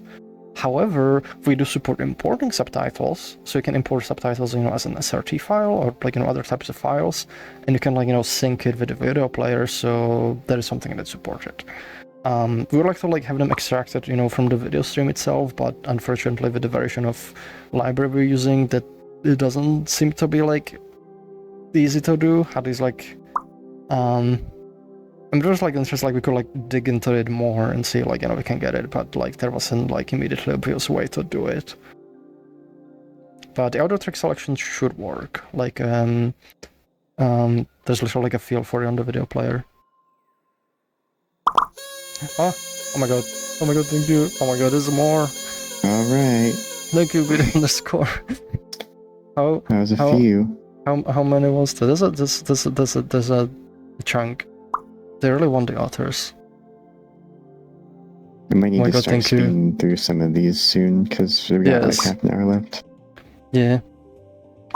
Sorry, I'm kind of slow today. That's all good. I also feel like I haven't done this in a bit, and I'm like, my brain is like... Yamidef was asking, what are some small fandoms you're part of? Also talk about them a bit if you want to. I don't know how to define small. I'm not really part of like too many... I don't know. I don't know. I don't know if define it as a smaller being in a fandom. Like I'm not like super active in a lot of things myself. I just don't have time. Next question's from Grand UK. Would a list data feed break elements of list out of interfaces be something considered? There are also GitHub issues open for different forms. Yeah, we want to add more data feeds. It's just a matter of prioritization. We already answered that one.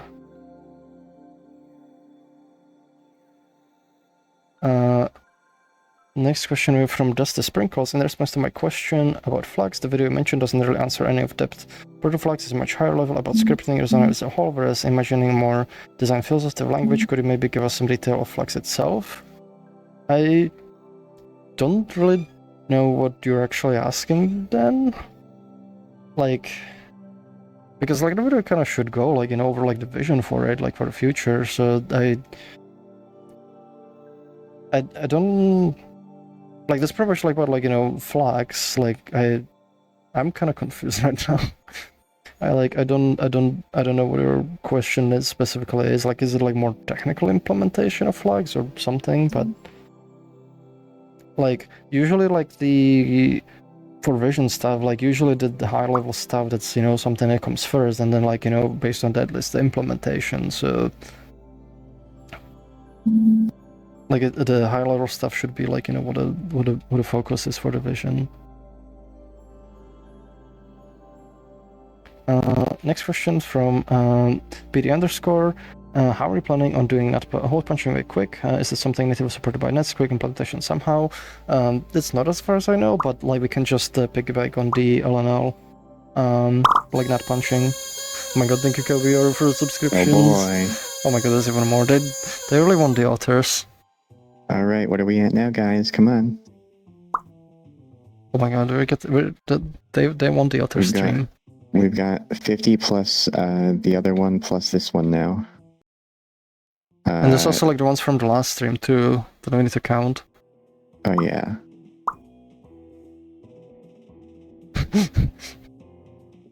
I think I'm enthused. I'm just laying back in my chair. I'm laying back now. You can see it. But yeah, we can piggyback on the just use like the LNL because like it's UDP, so it kind of works. And there's also like the stun like in turn server support, but we'll probably just use what we have. Next question's from Likeable Artist. I have some busted. Ooh, oh my god.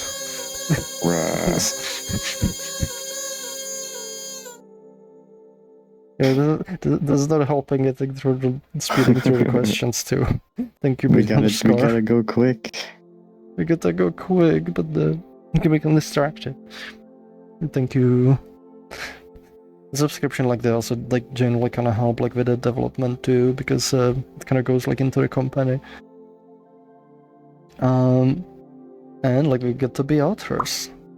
And next question is from Likeable Artist. I have some busted index controllers and I can't get my fingers to work. Whenever I want to use hand camera feature, is there a way of having it work under the gestures, other fingers? Can't put my middle finger down the controller. Unfortunately, there's not. It's like purely finger based. You can just like, you know, spawn a camera, or you can like embed one into your avatar. So there might be like a workaround. We might want eventually want to have like, you know, something like where it's like UI to not just toggle it and such. But it's not currently supported. Modify Arc is asking, are you planning to have another community vote for what the team should focus on? Not right now. We might just end up like, you know, making a decision based on like existing factors, like, you know, apples on issues and like kind of like what we need to like work on and stuff like that. So, not right now, but there'll be likely some in the future, but don't have a specific one yet. BD underscore is asking, would the idea for Inspector rework to create introspection data feeds? I'm sorry, I don't understand. Oh my god, thank you, Bravo. Oh boy. but inspectors, they will use data feeds, like for the new UI. Oh, we got one for you. Checkers the cheetah is asking, what's the G on his collar for? Yes, G for Gary's Mod. I'm from Gary's Mod. Hello. It's Gary's Mod. Granuke is asking, when running the protoflags Binance generator, how is it intended to be run in the .NET build system, close bind and all? Can't figure out how to run it at the right time since it takes folder DL as input either CSV. Curl complaining about missing reference to items DL, so I don't seem to get any persistent binding code to compile into plugin separate to plugin DL. I don't know from the top of my head, I have to kind of look, but essentially it runs on the compile like Froox engine, so like it might need to have like I'm pretty sure like it does require like the Froox engine DLLs to be present because it uses them for like referencing some of the stuff as well as the protoflags ones. Yes, it uses those, and then only then it will generate it. I definitely had to toy with some of that when I was fixing the build system a while back. It's been a while since I touched it myself.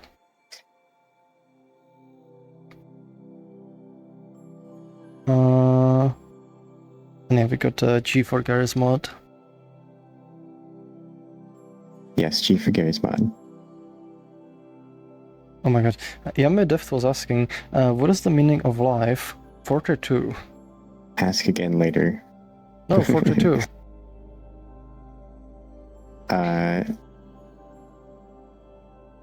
Meaning of life is whatever you make it to be. It's your choice.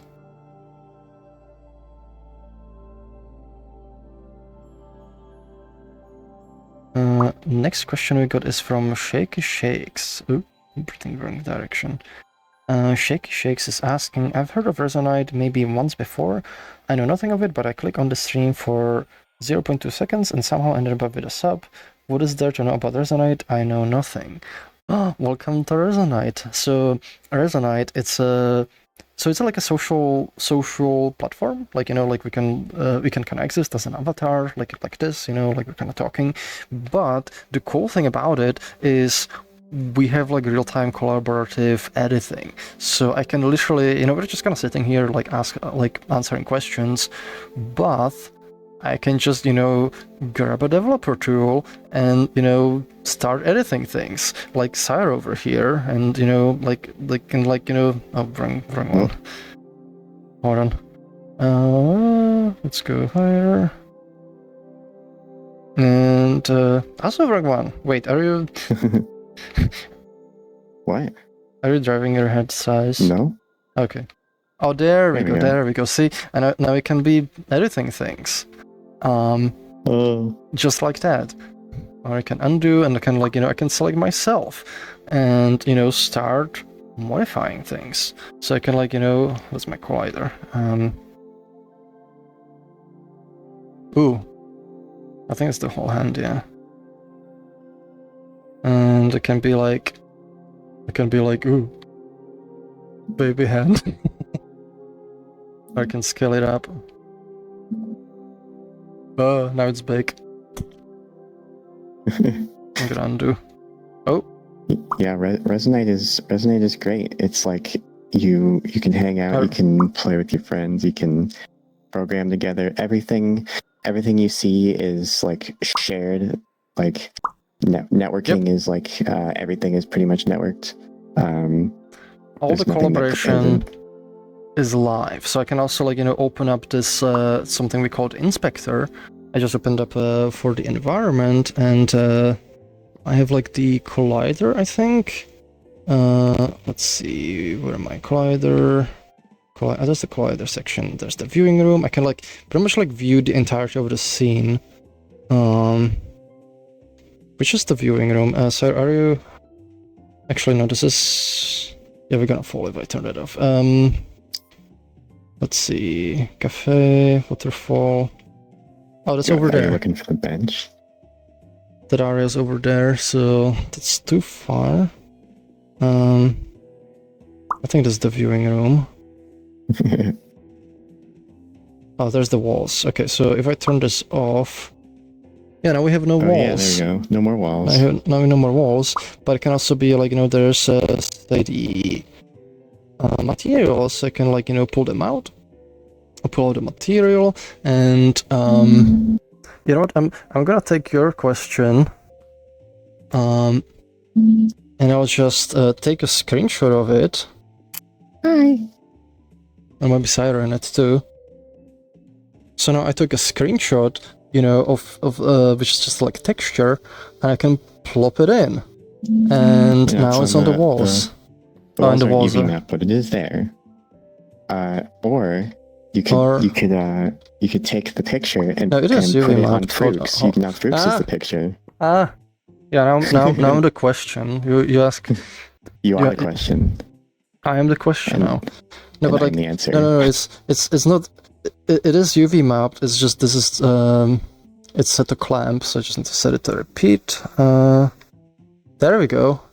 And now the walls are literally plastered with a question. Let me take the camera to show you. To respond briefly. So like if you look over here, you see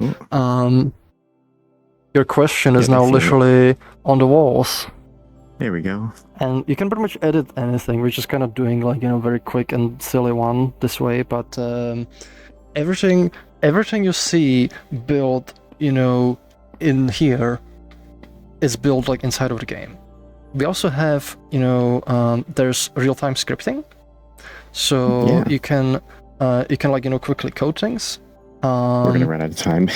Yeah, we're gonna run out of time. This is. But yes, to answer to respond to you very briefly, people have compared us to VRChat, Gmod, Second Life, all these different games, and we are our own unique thing. It's just doing a lot of things tends to have a lot of overlap, and I'm sure that you will find some familiarity in here if you ever decide to come by. Yeah, they're actually asking. So VRChat had a baby with Unity, Blender, and Gmod all in one with built-in VR access overlay type system built into it. Yes, you got it. Pretty much. It's a lot of fun. It's also like we kind of try to make Resonite, be like very general. So like whatever we want to do,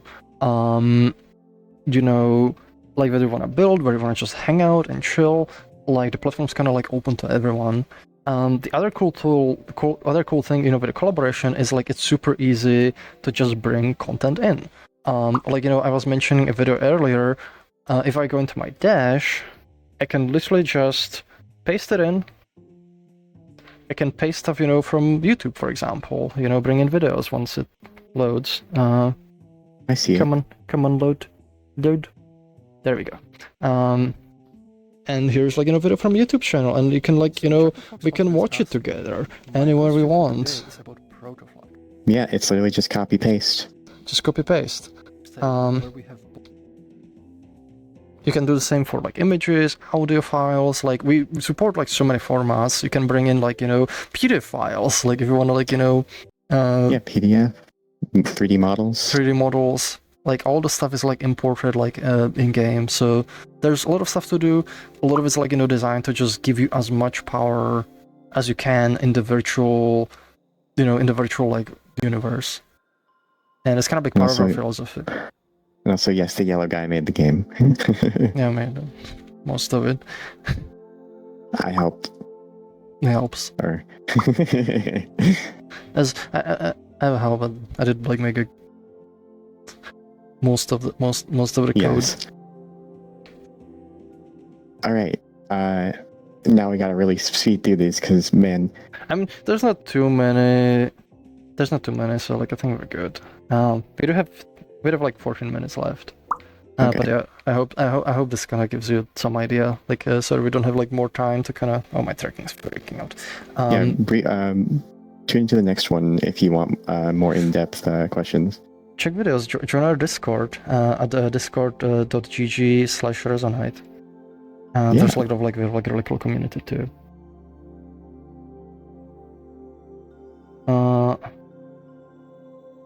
Next question is from Kewolps. I'm curious how much work is being done to get missing features back into Linux version, like how iSIMs are missing without the use of mod, anything loopbacks are missing, at least for me.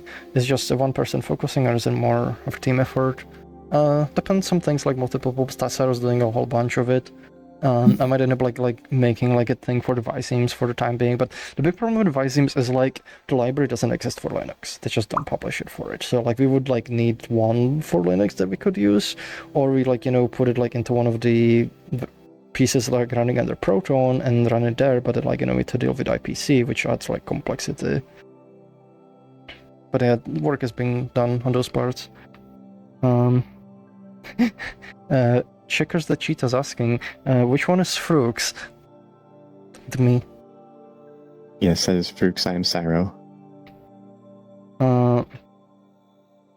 Grand UK is asking, Buildings follow-up, CSV then includes official progress nodes, not just custom ones, many. Did you look at Gilbishu may open Candrical? The CSV is literally just like generated for like a reference. You don't actually need that. Like it doesn't use that as an input, like, or even like output. Like we use that like when people help like categorize the nodes, but that's about it.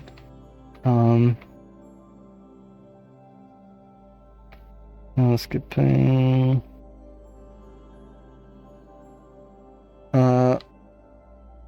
BD_. is asking, are there any parts of Froox engine where someone other at Froox knows them best? I would say maybe the Linux parts. Like, because... the Froox like knows the engine pretty much inside and out, but not how like it interacts with everyone else's like computers necessarily. Whereas for the Linux like part. yeah, like the Linux part in particular, I'm using Linux right now, and so I kind of help fill in the gaps where you know, like, oh, this way, you know, this thing is designed this way, it might not work so well, and so, you know, we have alternatives like the alternate audio system and stuff. Yeah. The other part I would say is like some of the like business stuff for the config files, because it's like a lot of like what Prime like did work on. But most of the engine, like I designed it and I wrote it, so like I would say I know it the best.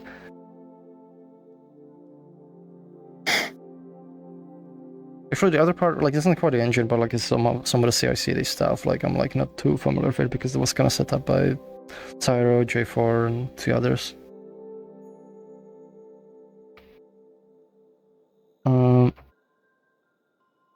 Yami Deft was asking, who in the Resonite team would make most marketable plushie? Me, obviously. I was gonna say, depends who you ask. You were ready for that one. Yes, I was. We do keep getting people ask us like for Froox plush though. And I'm kind of like, you know, should we look into that? It could be another good like thing to support development. We actually ran out of questions. Like that's all of them. Yeah. And we still have 10 minutes left. To the people who didn't know what Resonite is, can you tell we really like talking about it? Oh my god! Oh my god! I guess. Oh yeah, we have a particle system that's really fast. It's yeah, it's super. I have to try some. Yeah, well, go. First, thank you, Be the Other Scorer, for all the subscriptions. How many are we at? How many subs for Froox Splash? I mean, like, you still have to get buy the Froox Splash. I wanna try something with in here. I wanna try the ray trace particle system. Yes. Oh, this just works. Yeah, this just yeah, this just works. It's fine. Just you know, doing ray tracing with particles because we can. Yeah, this is, I think, what's the emission rate on this guy? I forget. Yeah, let me look. I wanna quote the number because it's a big number. The emission rate. The Gizmo's clogging it. There's a this thing is emitting. I believe there are. Oh my gosh, emitter. This is emitting 100,000 particles per second. That's quite a good number of particles. And there are approximately 50,000 or so particles on any given frame. And look, you see the shadow it casts?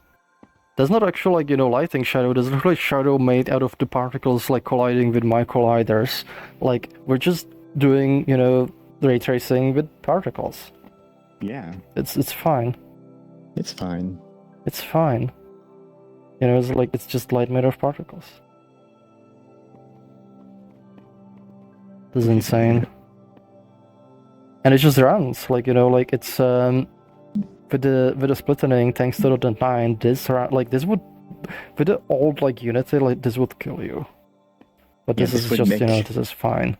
This would like make your computer start on fire and blow up and explode. I love how like you can literally just see shadow forming like behind like there. Can I have one that I want to shoot. Can I try mine? Yeah. Hold on, I'm gonna delete this one. So this one is here, hold still. This one is 200,000 particles all at once. Hold on. Let me adjust the camera. So this is gonna be a video clip. Okay, right. Go. 200,000 particles. 3, 2, 1, go. Oh yeah, and there's like go. a little statue of me. That is cool. And if you look back here, there's so many, you can actually see soft penumbra shadows forming. Yeah, it's just the ray tracing with particles. It's fine. It's fine, and now we have a permanent, And also, if you're still shadow watching, your question is still on the walls. Yes.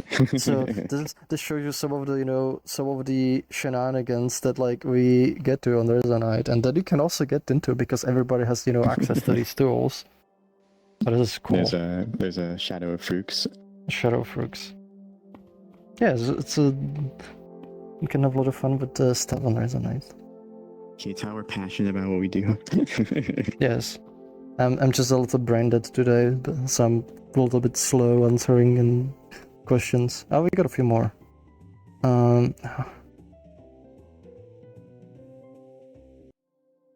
Grand UK is asking, so is the binding gen supposed to give binding code or patch the DLLs? Because there's no CS file unless DLL has flex nodes. It should generate CS code, like CS files, and then you compile them afterwards. But like, it doesn't do patching of the DLLs.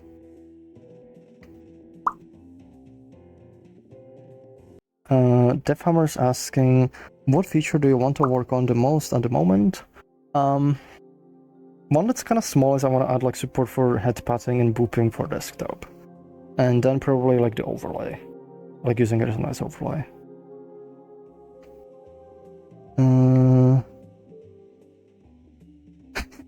BD_is asking, would you say those ray trace particles are photon dust? Yes. Yes. This really gives it like, his namesake. Triple Helix is asking, what do you guys think about the whole Steam frame thing? It ends up being a standalone headset that can run Steam VR. Do you think Resonite would work on it?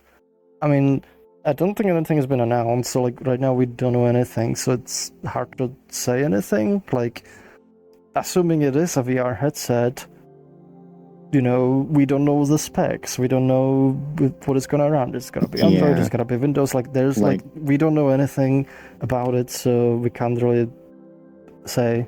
Yeah, and it like these are all patents, guys. Like all the Deckard stuff I was hearing about Deckard 4 years ago. It'll be real when it's on the store. Until then, assume everything is fake.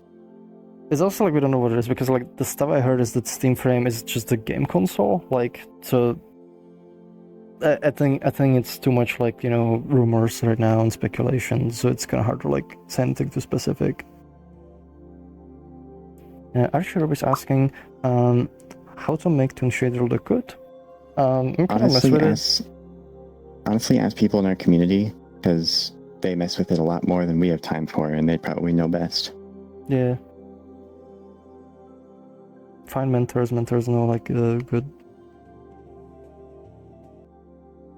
Yami Deft was asking, when will story mode drop before the end of early access? No, it would definitely be after. Resonate story mode. We joke, but like I kind of want to do something like that a little bit. Let's see how much time we have. 3 minutes left, so maybe a few quick questions, but we might be ending up this soon.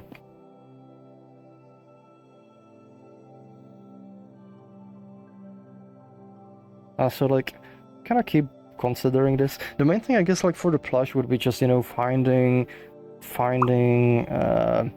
somebody who could like make a good plush that we could like work with, and that could like do them like on order or something like that. So if you know anyone, any potential makers, like they could send us some info, and maybe we could make something happen.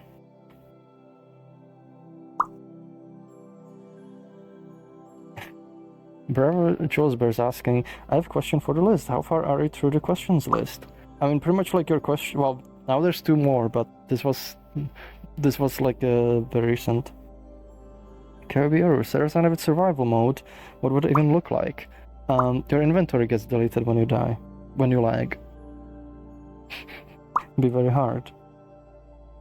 But again, like when you lag, you don't now, so there's that. Yes, if Archroby are the tools available for content creators who might want to give Resonite a go. Yep, everything is that is available to us is available to you. You can find all the tools in Resonite Essentials. those pretty much let you do absolutely anything. Like, Yep. our philosophy is like, like everybody kind of has the same power, on the platform. So like, there's no like secret developer tools, that only we would have. Do what you want, be who you want to be. That's all. That is the goal. What is that? There's an essentials. Favorite food you ate at your friends? Actually, there's like one, but I'm gonna get into it like probably next week because I wanted to talk about something. And it's not actually favorite for the food. It was sushi, but there's a reason like it was my favorite. We also went. Actually, another one was good. Like we went to Dolph's Burgers, and it was like really good, and it was like a really fun experience because shenanigans. But it's also a story for another time. And Modify Arc is asking, are you going to be live this year? Yes, there should be there. I'm very excited.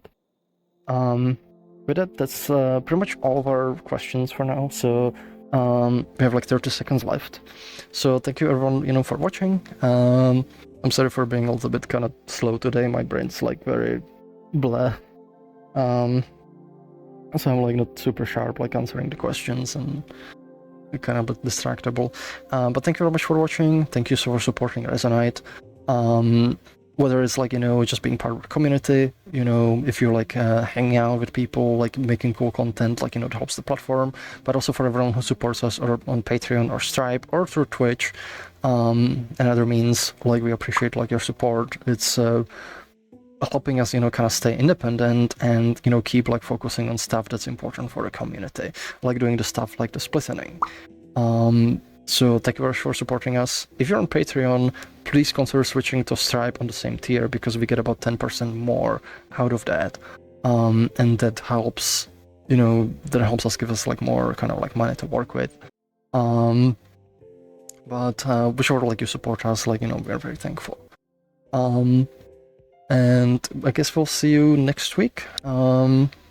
Next Sunday, hopefully I'm a little bit more brainy. And I'm gonna check if there's anybody to raid. We like to, like, raid any, like, Resonite streamers. So, like, if you like to stream Resonite, this is a perfect time to do it because we will raid you. Oh my god, thank you. Thank you very much for the subscription. We got one more. I feel like the other streams getting close. Yes. Let me just check who's streaming Resonite right now. I only see Creator Jam, so I'm gonna send it over to Medra. Creator Jam, actually, for those of you who also don't know, it's a super cool event. It runs, like, it's been running for over 5 years, and essentially like a creative, like, sandbox, like, where everybody kind of builds together on a theme. It's like super neat. So if you're kind of curious, like, about, like, building stuff with Resonite, like, give this like give this a watch. So I'm gonna do Creator Jam. I'm gonna prep it up. Franks are already there. And we should be ready to go in a few seconds. So thank you again very much. And we'll see you next week. Bye. Right now.